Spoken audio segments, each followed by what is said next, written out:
Bismillahirrahmanirrahim. Assalamu alaikum. My dear students, Waqar Arshad here, your biology teacher. I hope you all will be fine and healthy. मुझे उम्मीद है आप इम्तिहानात की तैयारी में मसरूफ़ होंगे और आज का ये सेशन जो कि डिस्कशन के सिलसिले में कंडक्ट किया जा रहा है आपके इम्तिहानात की तैयारी में आपके लिए मुआविन साबित होगा। आज हम यहाँ पर डिस्कस करेंगे सेकंड हाफ बुक टेस्ट को 10th बायोलॉजी के हवाले से। आइए शुरू करते हैं।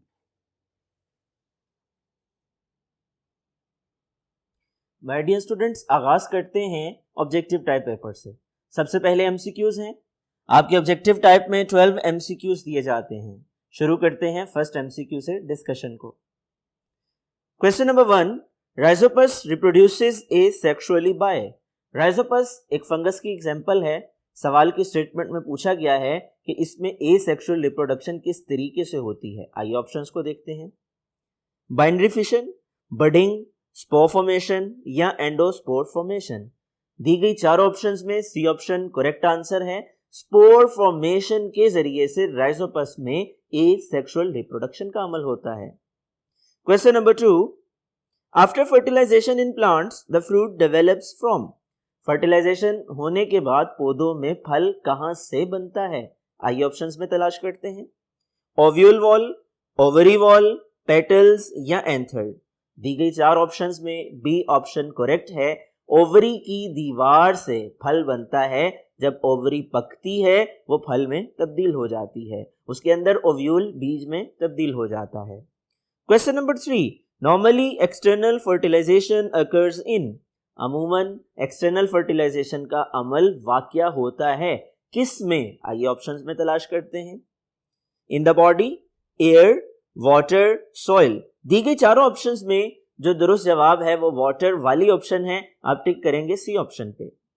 Question number 4, DNA wraps around histone protein and forms rounded structures called as. DNA histone protein के गिर्द लिपट जाता है और एक गोल स्ट्रक्चर बनाता है जिसको कहा जाता है। आइए ऑप्शंस में देखते हैं क्या कहा जाता है। न्यूक्लियोसोम, राइबोसोम, लाइसोसोम या मैसेंजर आरएनए।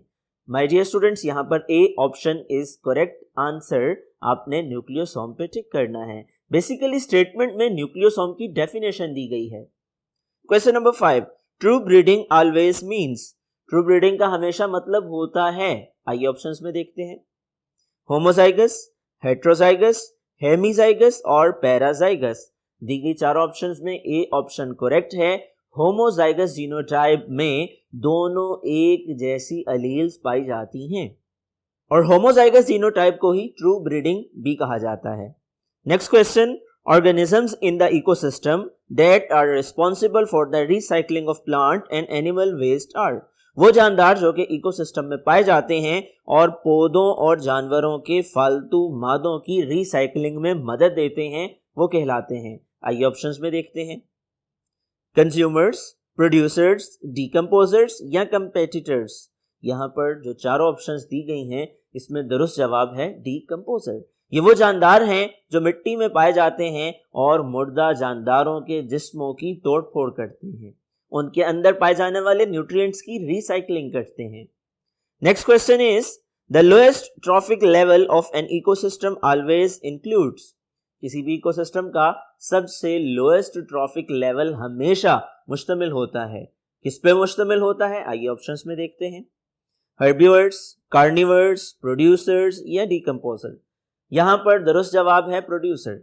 ये वो जानदार हैं जो अपनी खुराक खुद तैयार कर सकते हैं। ये ऑटोट्रॉफ हैं, किसी भी फूड चेन की बेस हैं, बुनियाद हैं। हर फूड चेन का आगाज प्रोड्यूसर से होता है। Next question is work on genetic engineering was started in. Genetic engineering पर काम का आगाज किस सन में हुआ। आइए ऑप्शंस में देखते हैं। 1944, 1970, 1945 या 1940। दी गई चारों ऑप्शंस को अगर आप एनालाइज करते हैं तो जो दुरुस्त जवाब आप तलाश कर पाते हैं वो ए ऑप्शन में दिया गया है, यानी 1944 में जेनेटिक इंजीनियरिंग पर काम का आगाज किया गया। ये इंफॉर्मेशन जेनेटिक इंजीनियरिंग वाले यानी बायोटेक्नोलॉजी वाले चैप्टर के बिल्कुल फर्स्ट पेज पे दी गई हैं और ऑब्जेक्टिव टाइप के लिए इंपॉर्टेंट इंफॉर्मेशन है, हम ये डिस्कस कर चुके हैं। Next question is in glycolysis glucose molecule is broken down into 2 molecules of. Glycolysis के दौरान ग्लूकोज का मॉलिक्यूल टूट जाता है दो नए मॉलिक्यूल्स में, वो कौन से मॉलिक्यूल होते हैं? आइए देखते हैं। Pyruvic acid, lactic acid, formic acid या एक्रिलिक एसिड? यहां पर दुरुस्त जवाब है पायरोविक एसिड। आप टिक करेंगे ए ऑप्शन पे। Next question, to preserve fruits, vegetables and pickles we add. फलों, सब्जियों और अचार को महफूज बनाने के लिए हम इसमें शामिल करते हैं। क्या शामिल करते हैं? आइए देखते हैं ऑप्शंस में। Water and yogurt, salt and acids, flour and salt, onion and garlic. दी गई चार ऑप्शंस में बी ऑप्शन करेक्ट आंसर है। साल्ट एंड एसिड ये दो चीजें हैं कि जो हम फलों, सब्जियों या अचार में डालते हैं, मिक्स करते हैं और इसकी वजह से इसको महफूज बनाते हैं। Next question is the drugs that causes changes in perception, thought, emotion and consciousness are. वो अदवायात जिनको इस्तेमाल करने से परसेप्शंस पे, ख्यालात पे, जज्बात पे असर पड़ता है, वो अदवायात क्या कहलाती हैं? आइए ऑप्शंस में देखते हैं। नार्कोटिक्स, सिडेटिव, हेलोसिनोजेंस या मॉर्फिन? आपने ठीक करना है सी ऑप्शन पे। हेलोसिनोजन वो ड्रग्स हैं कि जिनके इस्तेमाल करने से आपकी परसेप्शन, आपके थॉट्स और आपके इमोशंस पर इफेक्ट होता है। नेक्स्ट क्वेश्चन, लास्ट एमसीक्यू है। The pain reliever morphine is obtained from the flowers of. दर्द से निजात देने वाली मॉर्फिन को एक पौधे के फूलों से हासिल किया जाता है, उसका क्या नाम है? आइए ऑप्शंस में तलाश करते हैं। ब्रासिका, रोज, फॉक्सग्लव या ओपियम? दुरुस्त जवाब है ओपियम। आप टिक करेंगे डी ऑप्शन पे। ये वो पौधा है जिसके फूलों से हम मॉर्फिन को हासिल करते हैं। माय डियर स्टूडेंट्स, ये थे 12 एमसीक्यूज जो कि आपके टेस्ट में दिए गए थे। आइए अब हम मूव करते हैं नेक्स्ट पोर्शन की तरफ जो कि सब्जेक्टिव टाइप का है। सब्जेक्टिव टाइप के दो मजीद हिस्से हैं। पहले हिस्सा जो कि शॉर्ट क्वेश्चन पे मुश्तमिल है और दूसरा हिस्सा जो कि लॉन्ग क्वेश्चंस पे मुश्तमिल है। इन दोनों को एक एक करके डिस्कस कर लेते हैं। इनके दुरुस्त जवाबात की डिस्कशन को तवज्जो से सुन लीजिए। आगाज करते हैं शॉर्ट क्वेश्चन से जिसके 3 पार्ट्स हैं और पहले पार्ट का पहला सवाल, differentiate between sexual and asexual reproduction. सवाल रिप्रोडक्शन वाले चैप्टर यानी चैप्टर नंबर 14 से लिया गया है। पूछा गया है सेक्सुअल और एसेक्सुअल रिप्रोडक्शन में फर्क वाज़ेह कीजिए।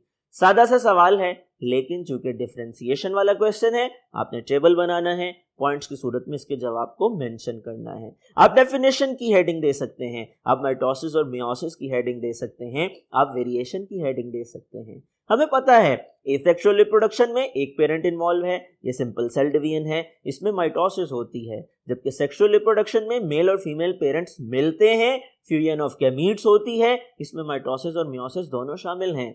हमें पता है एसेक्सुअल रिप्रोडक्शन के नतीजे में वेरिएशन नहीं आती हैं, जबकि सेक्सुअल रिप्रोडक्शन के नतीजे में नए पैदा होने वाले जानदारों में वेरिएशंस आती हैं। आइए डिस्कस करते हैं next question. Question number 2, what is fragmentation, give example. दो हेडिंग आप बना सकते हैं, फ्रेगमेंटेशन की और एग्जांपल की। एक तरीका है एसेक्सुअल रिप्रोडक्शन का जो कुछ वर्म्स में पाया जाता है। अगर इनके जिस्म को, इनकी बॉडी को 8 to 9 पार्ट्स, 8 से 9 हिस्सों में काट दिया जाए, हर हिस्सा एक मुकम्मल नए जानदार में तब्दील हो जाता है। और इसके एग्जाम्पल हम प्लेनेरिया से मुतल्लिक पढ़ चुके हैं। अब डिस्कस करते हैं अगले सवाल को। Question number 3, define double fertilisation.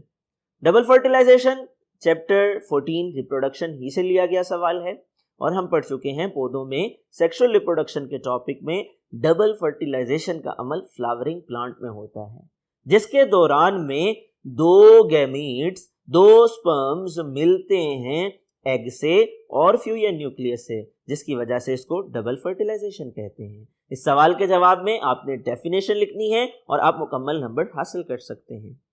Next question is describe parthenocarpy. ये सवाल कंसेप्चुअल है और ये आपके ब्लू बॉक्स से लिया गया है।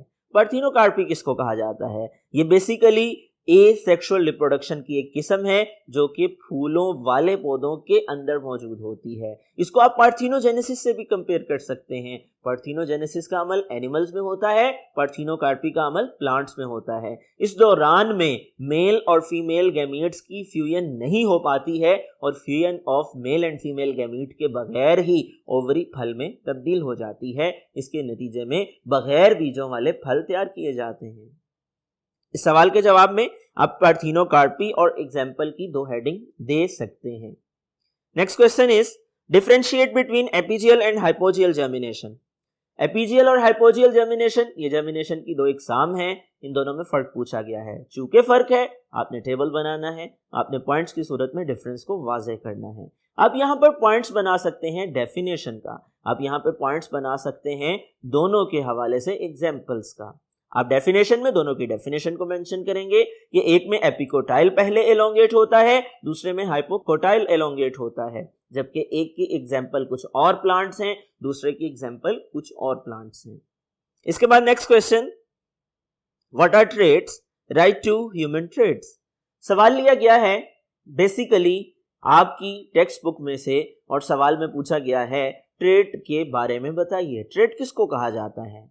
जीन्स वाला, डीएनए वाला, इनहेरिटेंस वाला चैप्टर याद कीजिए, हम पढ़ चुके हैं। इंसानी जिस्म में, किसी जानदार के जिस्म में जो खसूसियात एक नस्ल से अगली नस्ल को मुंतकिल होती हैं उनको ट्रेट्स कहा जाता है और इसकी वजह डीएनए होता है। इस सवाल के जवाब में आपने ट्रेट की डेफिनेशन लिखनी है और 2 एग्जाम्पल लिखनी है। आप एग्जाम्पल में लिख सकते हैं हाइट के बारे में और कलर ऑफ द आइज के बारे में, इंटेलिजेंस के बारे में।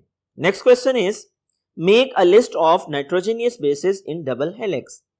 डबल हेलिक्स डीएनए के स्ट्रक्चर को कहा जाता है। सवाल सादा सा है और पूछा गया है नाइट्रोजन बेसिस के नाम बताइए जो डीएनए में पाई जाती हैं। आपने इसके जवाब में पॉइंट्स बनाने हैं। आपने एडिनिन, थायामीन, गवानीन और साइटोसिन के बारे में लिखना है। Next question is differentiate between transcription and translation. इन दोनों में फर्क वाज़ेह कीजिए। चूंकि 2 टर्मिनोलॉजीज हैं, दोनों में फर्क से मुतल्लिक पूछा गया है। आपने 2 पॉइंट्स बनाने हैं, टेबल की सूरत में आंसर करना है। आप पहला पॉइंट बना सकते हैं ट्रांसक्रिप्शन और ट्रांसलेशन का, आप दूसरे पॉइंट में लोकेशन लिख सकते हैं। ट्रांसक्रिप्शन का अमल न्यूक्लियस में होता है जबकि ट्रांसलेशन का अमल साइटोप्लाज्म और राइबोसोम में होता है। यहां तक पहुंचकर लॉन्ग क्वेश्चंस से पहले दिए गए शॉर्ट क्वेश्चंस का पहला पार्ट मुकम्मल हो जाता है। दूसरे पार्ट को देखते हैं। क्वेश्चन नंबर 3 जो कि शॉर्ट क्वेश्चंस का सेकंड पार्ट है, इसका पहला सवाल डिफाइन एलील। एलील की डेफिनेशन बताइए। मुख्तसर सा सादा सा सवाल है और हम पढ़ चुके। Alternative form of genes are called allele. आप डेफिनेशन लिखेंगे और आप एग्जाम्पल भी दे सकते हैं। एग्जाम्पल में आप लिख सकते हैं अगर एक जानदार में capital A small A gene pair पाया जाता है तो इसमें कैपिटल ए और स्मॉल ए ये 2 एलील्स के नाम हैं। Question number 2 differentiate between monohybrid and dihybrid cross. ये 2 किस्म के क्रॉस हैं जिनके बारे में हमने मेंडल की जेनेटिक्स में पढ़ा था। दोनों में फर्क पूछा गया है। आपने टेबल बनाना है, आपने पॉइंट्स की सूरत में फर्क को वाज़ेह करना है। आप पहले पॉइंट में डेफिनेशन लिख सकते हैं।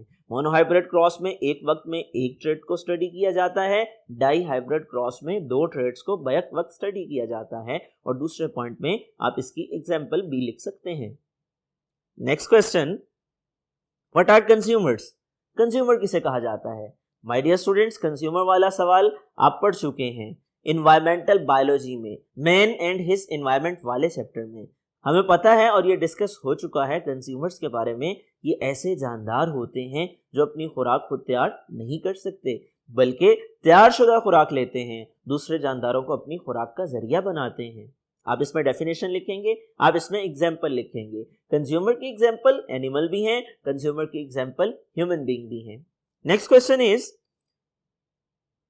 Differentiate between population and community. ये 2 टर्मिनोलॉजीज हैं जिनमें फर्क पूछा गया है। आपने टेबल बनाना है, आपने पॉइंट्स की सूरत में डिफरेंस को वाज़ेह करना है। आप पहले पॉइंट में पॉपुलेशन और कम्युनिटी की डेफिनेशन लिख सकते हैं, दूसरे पॉइंट में आप इसकी एग्जाम्पल को मेंशन कर सकते हैं। Next question is define mutualism. सवाल आसान सा है और आपसे पूछा गया है इकोलॉजी वाले चैप्टर में से जानदारों के दरमियान ऐसा सिम्बायोटिक रिलेशन जिसमें दोनों एक दूसरे से मुस्तफीद हों, फायदा उठाएं, म्यूचुअलिज्म कहलाता है। आपने 2 पॉइंट्स बनाने हैं। म्यूचुअलिज्म, उसमें डेफिनेशन लिखनी है, दूसरे पॉइंट में आप एग्जाम्पल देंगे, एग्जाम्पल की हेडिंग के साथ। Next question is what are non renewable resources and renewable resources. सवाल पूछा गया है रिसोर्सेज 2 तरह के होते हैं, नॉन रिन्यूएबल और रिन्यूएबल। आपने दोनों की डेफिनेशन, दोनों की एग्जाम्पल लिखकर फर्क को वाज़ेह करना है।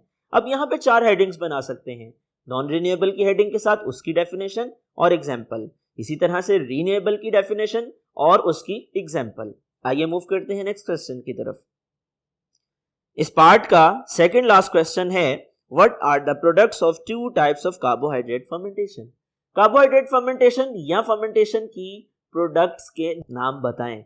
इसका जवाब आप लिख सकते हैं पॉइंट्स की सूरत में। आप प्रोडक्ट्स के नाम लिखेंगे, आप लिख सकते हैं ethanol, lactic acid and other organic compound. Last question, write two uses of glycerol. Glycerol के दो इस्तेमालात बताइए। सवाल लिया गया है इंडस्ट्रियल प्रोडक्ट्स में से। हम पढ़ चुके हैं इंडस्ट्रियल प्रोडक्ट्स जो कि हमें फर्मेंटेशन से, बायोटेक्नोलॉजी से हासिल होती हैं। इस सवाल के जवाब में आपने ओनली प्रोडक्ट्स के नाम को पॉइंट्स की सूरत में मेंशन करना है। आप लिख सकते हैं used as solvent, production of plastic and cosmetics and soaps, similarly used in printing, used as sweetener. यहां तक पहुंचकर शॉर्ट क्वेश्चन का दूसरा पार्ट मुकम्मल हो जाता है। तीसरा पार्ट और उसका पहला सवाल पूछा गया है, define biological vectors and give example. Biological vector की तारीफ बयान कीजिए और मिसाल दीजिए।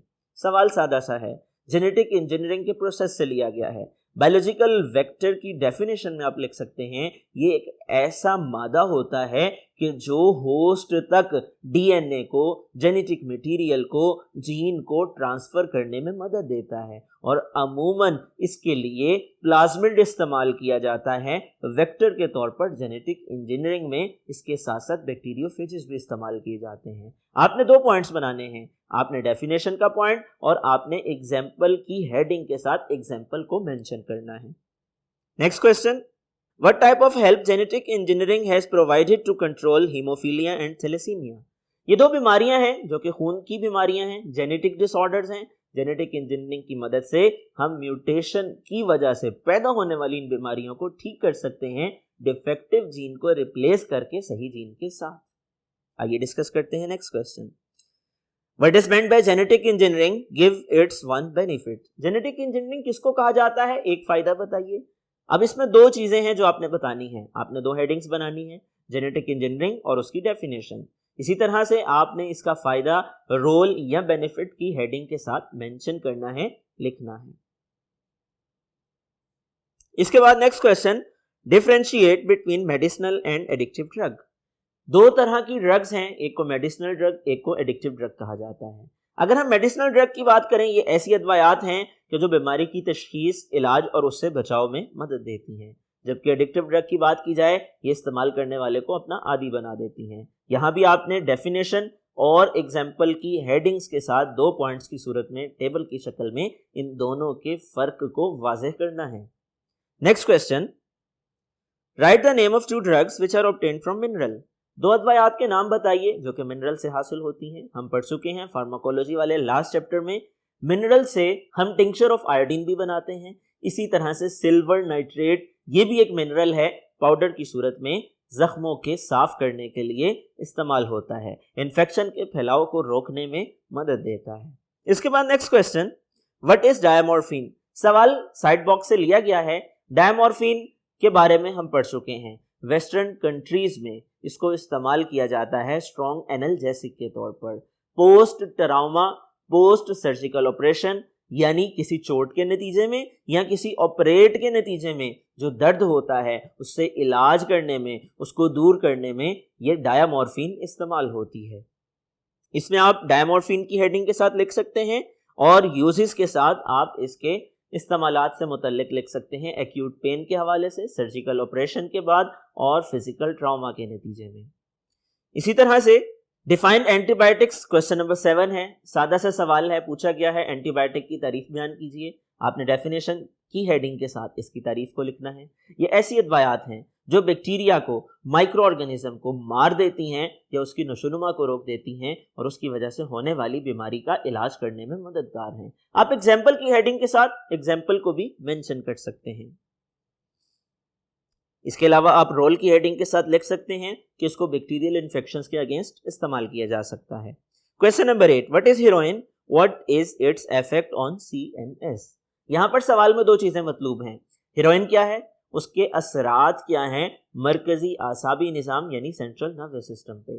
आपने पहली हेडिंग हीरोइन की देनी है, उसमें आपने बताना है कि ये एक एडिक्टिव ड्रग है और इसको एब्यूजिव पर्पस के लिए ज़्यादा इस्तेमाल किया जाता है और दूसरी हेडिंग में आपने बताना है इसके इफेक्ट से मुतल्लिक कि इसकी वजह से ऊंग और गनूदगी आती है, इंसान होशो हवास खो बैठता है। यहाँ तक पहुंचकर आपके शॉर्ट क्वेश्चंस मुकम्मल हो चुके हैं, जो कि सब्जेक्टिव टाइप पार्ट का पहला हिस्सा है। माय डियर स्टूडेंट्स, एमसीक्यूज के लिए आपको 15 मिनट दिए जाते हैं, जबकि सब्जेक्टिव टाइप के लिए 2 घंटे में से बकिया टाइम यानी 1 घंटा और 45 मिनट का वक्त दिया जाता है। आपने इस वक्त के अंदर शॉर्ट क्वेश्चंस और लॉन्ग क्वेश्चंस को अटेम्प्ट करना होता है। शॉर्ट क्वेश्चंस को डिस्कस कर चुके, आइए लॉन्ग क्वेश्चंस को देखते हैं। 3 सवालात आपके बोर्ड पैटर्न के मुताबिक आपके पेपर में आते हैं, जिसमें से कोई से 2 सवाल आपने हल करना होते हैं। शुरू करते हैं पहले सवाल से। क्वेश्चन नंबर 5 जो कि लॉन्ग क्वेश्चन का पहला पार्ट है और उसका A part, write a note on spermatogenesis. सवाल चैप्टर 14 रिप्रोडक्शन से लिया गया है। सवाल में पूछा गया है स्पर्मेटोजेनेसिस पे तफसीली नोट तहरीर कीजिए।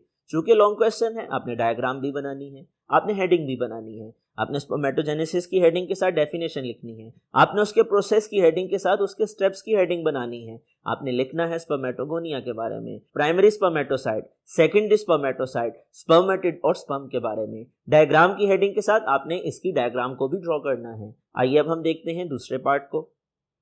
इस सवाल का दूसरा part, describe the Mendel's law of segregation. Mendel ने 2 कवानीन वज़ा किए, उनमें से एक को लॉ ऑफ सेग्रीगेशन कहा जाता है। लॉन्ग क्वेश्चन पूछा गया है, आपने तमाम तफसीलात के साथ इसको राइट डाउन करना है। आपने प्रॉपर हेडिंग देनी है, आपने स्टेटमेंट की हेडिंग के साथ उसकी डेफिनेशन को लिखना है, आपने एक्सपेरिमेंट की हेडिंग देनी है, आपने मोनोहाइब्रिड क्रॉस की हेडिंग देनी है, आपने F1 जनरेशन, F2 जनरेशन और P1 जनरेशन की हेडिंग देनी है, आपने पुनेट स्केयर की हेडिंग देनी है, आपने कंक्लूजन की हेडिंग देनी है, आपने इसमें डायग्राम को भी ड्रॉ करना है, तभी आप मुकम्मल नंबर हासिल कर सकते हैं। यहां तक पहुंचकर पहला सवाल खत्म हो जाता है। दूसरा सवाल लॉन्ग क्वेश्चंस के हवाले से क्वेश्चन नंबर 6 और उसका पहला part, write a note on parasitism. Parasitism पर तफसीली नोट तहरीर कीजिए। सवाल आसान और सादा सा है, आपसे पूछा गया है पैरासाइटिज्म के हवाले से। चूंकि लॉन्ग क्वेश्चन है, आपने तमाम तफसीलात को प्रॉपर हेडिंग से इस्तेमाल करके छोटे छोटे पैराग्राफ्स की सूरत में राइट डाउन करना है। आप पैरासाइटिज्म की डेफिनेशन लिखेंगे हेडिंग के साथ, इसी तरह से आप उसकी टाइप्स लिखेंगे, temporary parasite, permanent parasite, ectoparasite, endoparasite. आप इनकी एग्जाम्पल की हेडिंग के साथ एग्जाम्पल्स को भी मेंशन करेंगे, तभी आप मुकम्मल नंबर हासिल कर सकते हैं। इस सवाल का जो दूसरा पार्ट है, right a note on budding. Budding पर तफसीली नोट तहरीर कीजिए। सवाल चैप्टर 14 रिप्रोडक्शन से लिया गया है। बडिंग के अमल से मुतल्लिक लॉन्ग क्वेश्चन है, तफसीली तहरीर मतलूब है, आपने यहाँ पर डिटेल में लिखना है। बडिंग क्या होती है, फिर बडिंग की एग्जाम्पल आपकी बुक में मेंशन है। फंजाई में बडिंग का अमल होता है जिसको यीस्ट कहते हैं, इसी तरह से कोरल्स में बडिंग का अमल होता है, इसी तरह से हाइड्रा में बडिंग का अमल होता है। यहाँ पर आपने लाजमी तौर पर डेफिनेशन, एग्जाम्पल, एक्सप्लेनेशन और डायग्राम भी बनानी है। उसके बाद लास्ट लॉन्ग क्वेश्चन और उसका पहला part, define biotechnology in terms of fermentation, give the applications of fermentation in the food. Biotechnology in terms of fermentation, उसकी डेफिनेशन बताइए, और इसके साथ साथ पूछा गया है give the application of fermentation in food. खुराक की सनत में फर्मेंटेशन का क्या फायदा है। अब यहाँ पे 2 हिस्से हैं इस लॉन्ग क्वेश्चन के। पहले हिस्से में डेफिनेशन मतलूब है, आपने डेफिनेशन लिखनी है, आपने fermentation in terms of biotechnology की हेडिंग देनी है। उसके बाद आपने डेफिनेशन की हेडिंग के साथ डेफिनेशन को मेंशन करना है, एप्लीकेशन ऑफ फर्मेंटेशन की हेडिंग के साथ आपने फर्दर फूड के हवाले से हेडिंग देनी है। आप हेडिंग दे सकते हैं फर्मेंटेड फूड की, सीरियल प्रोडक्ट्स की, डेयरी प्रोडक्ट्स की, फ्रूट एंड वेजिटेबल की। इस सवाल का दूसरा part, describe the associated problems due to drug addiction. सवाल फार्माकोलॉजी वाले चैप्टर नंबर 18 से लिया गया है। हम पढ़ चुके drug addiction and associated problem वाले टॉपिक में नशा करने वाले हजरात, जिनको हम मुनशियात फरोश कहते हैं, जिनको हम नशई हजरात कहते हैं, जब वो नशे का इस्तेमाल करते हैं उनके जिस्म पर मुज़र असरात रोनुमा होते हैं। उनके जिस्म के अंदर ऐसी तब्दीलियां आती हैं जो उनके रवैयों को गैर मुतवक्के बना देती हैं। माशरती तौर पर तन्हाई का शिकार हो जाते हैं, बुराइयों की लत में मुब्तला हो जाते हैं, जराइम की दलदल में धंस जाते हैं। यही वजह है कि महज मुनशियात का बरामद हो जाना ही काबिल सज़ा, काबिल गिरफ्तारी जुर्म है और पाकिस्तान की जेलों में अक्सरियत उन कैदियों की है जो मुनशियात से ताल्लुक़ रखते हैं। इस सवाल के जवाब में, जो कि 2 पैराग्राफ की सूरत में आपकी टेक्स्ट बुक में लिखा गया है, आपने प्रॉपर हेडिंग्स बनानी है और पैराग्राफ की सूरत में इसके जवाब को मेंशन करना है। आप हेडिंग दे सकते हैं, drug addiction and associated problem, law violator and a criminal, causes of crime, psychic patient and social stigma. My dear students, ये था आज का paper second half book syllabus पे मुश्तमिल। आज हम डिस्कस कर रहे थे सेकंड फेज के टेस्ट सेशन में दूसरे टेस्ट को, जिसका सिलेबस चैप्टर नंबर 14 से चैप्टर 18 तक था। मुझे उम्मीद है आज की डिस्कशन आपके लिए फ्रूटफुल साबित होगी, आपकी गलतियां, आपकी वीकनेस दूर हो चुकी होगी, आपने अपनी वीकनेस को अपनी स्ट्रेंथ में तब्दील कर लिया होगा और जहां पर डेफिशिएंसी थी उसको आपने सही तरह से समझने के बाद, याद करने के बाद अपने इम्तिहानात की तैयारी में यकीनन मदद ली होगी। मुझे उम्मीद है ये तमाम चीज़ें आपके लिए फ़ायदेमंद साबित होंगी। अल्लाह ताला से दुआ है, अल्लाह ताला आपको कामयाबी से नवाजे, आपको दुनिया और आखिरत की कामयाबी से हमकिनार करे।